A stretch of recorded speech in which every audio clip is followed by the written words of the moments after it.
కాబట్టి నేను ఇలా చెయ్యవద్దు అని ఏదన్నానో అలా చెయ్యకుండా ఉండలేని వాడికి కూడా మార్గం చూపించగలగాలి. అది సనాతన ధర్మం యొక్క చాలా చాలా గొప్పతనం. అందుకే సాధారణంగా మనుష్యుడు చెయ్యకుండా ఉండలేనివి ఏ ఉంటాయో వాటికి విరుగుడు కూడా శాస్త్రం చెప్తారు. ఉపనిషత్ రూపంలో, గురు శిష్య సంవాద రూపంలో చెప్తారు. నువ్వు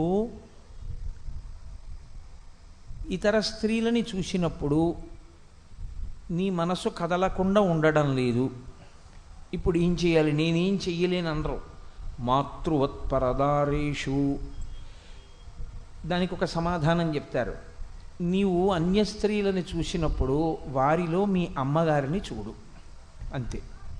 ఇక అమ్మ అన్న సమన్వయం ఎక్కడుందో ఇక అక్కడ కామానికి అవకాశం ఉండదు. అది పాల మీద నీళ్లు చల్లడం లాంటిదే, ఆ పొంగు చల్లారుతుంది. కాబట్టి మాతృవత్ పరదారేషు, దొంగతనం చేయకుండా ఉండలేడు. ఎక్కడైనా ఏదైనా కనపడింది అంటే తనదిగా చేసేసుకోవాలి ఆ ద్రవ్యాన్ని. ఇప్పుడు దీని నుంచి ఎలా మనసుని మార్చడం?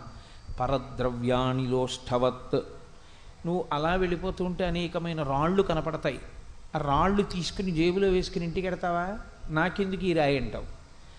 నీది కాని దాన్ని, ఈశ్వరుడు నీకు ఇవ్వని దాన్ని చూసినప్పుడు దాని యందు నువ్వు పెట్టుకోవలసిన దృష్టి అది రాయి. ఈశ్వరుడు నాకు ఇవ్వలేదు, ఈశ్వరుడు నాకు ఇవ్వలేదు కాబట్టి నాది కాదు, కాబట్టి నేను తీసుకోను. ఈశ్వరుడు నాకు ఇవ్వాలనుకుంటే ఇలా ఇవ్వడు, రాజమార్గంలో ఇస్తాడు అని భావన చెయ్యగలిగితే వ్యామోహం ఉండదు.